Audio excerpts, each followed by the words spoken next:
everyone, today I'm going to tell you stories of dinosaurs. Chapter 1, The Wrestling Raptor.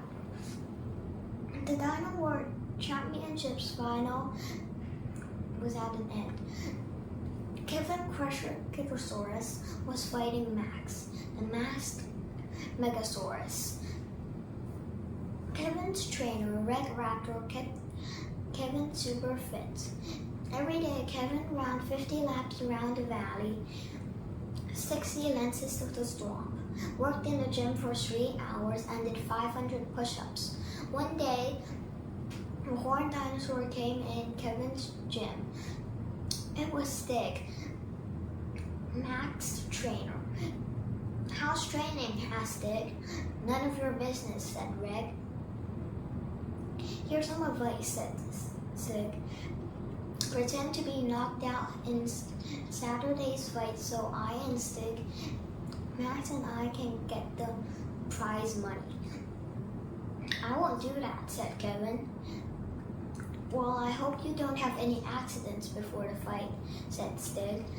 Kevin and Reg were very worried. On Monday, a bridge collapsed. Under Kevin's feet. On Tuesday, Kevin's boat had a leak. On Wednesday, a bunch of rocks nearly landed on Kevin's head. On Thursday, somebody put in hot chili powder in Kevin's water bottle. On Friday, the wrestling ring snapped. Reg and Kevin guessed it was Stig to blame, but it was too late anyway. It was Saturday's fight. Kevin and Max bounded up the steps to the ring. Suddenly, Kevin tripped on his tail. He fell down in a heap. "I can't walk," said Kevin. Everyone was disappointed that Kevin was out of the fight. Almost everyone. Stig said, "The rule said if Kevin can't fight, I and Max get the prize money." So Reg decided to fight Max. The fight started. Reg tried to push the Max, but Max wouldn't budge. Then Reg clung onto Max's tail, but Max just swung him around like a swing fly. "And to finish you off," said Max in a loud voice. He lunged for Reg. Reg raced for his life. He jumped over Max's tail and ran around and around in circles. Max felt dizzier and dizzier until he landed in an exhausted heap. The referee shouted, "Reg is the winner." Everyone cheered as Kevin and Reg collected their prize money, and Stig had to drag Max all the way home. Chapter 2, Dino Dinner. One night, the Raptor brothers, Mike and Albie, were opening their new restaurant. Mike was writing fancy menus, and Abby was polishing the knife and forks. Afterwards, Mike went to the refrigerator and found it empty. No chops, no steak, not a sausage. A tiny dinosaur darted through Abby's legs and out of the door. A string of sausages dangled from its mouth. "It stole everything," the brothers wailed. They had no food for their opening. But before they could cancel the opening, a customer came. He was Egan Raptor from the Good Grubs Guide. Albie kept Egan busy, pouring him glass after glass of sparkling swamp water, while Mike spent 20 minutes outside thinking for ideas. Suddenly, he had a wild idea. He came back with a large bundle of plants.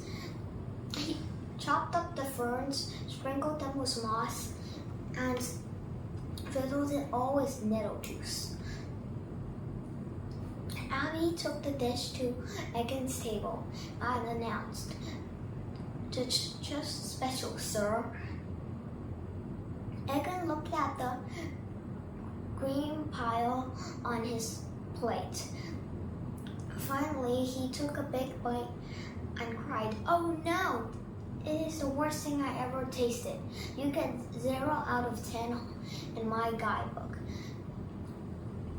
After Egan left, a strange dinosaur came. He is a stegosaurus and he likes leaves.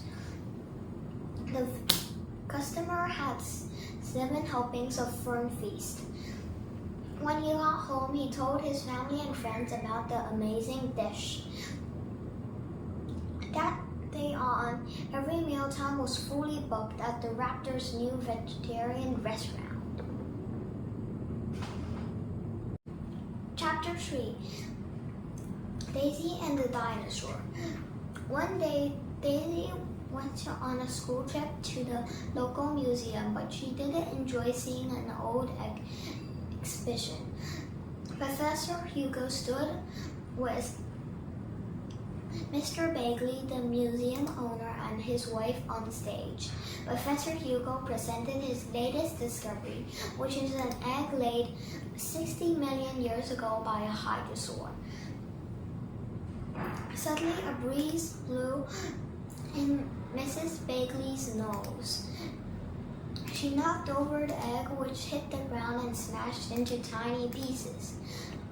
"My goodness," said Daisy's teacher. She led the class to the cafeteria first.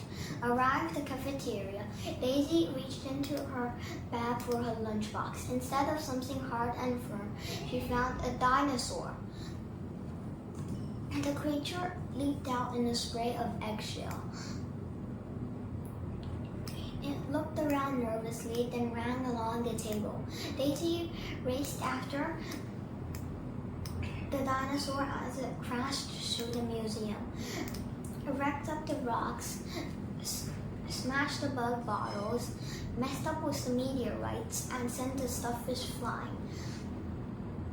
Mrs. Bagley roared, "I want it found and locked up." Finally, Daisy found him in front of a model dinosaur. She begged Mrs. Bagley not to lock him up. Mrs. Bagley raised an idea to give the dinosaur a special home at the museum. Every day, people waited for hours to hear the dinosaur's calming concerts.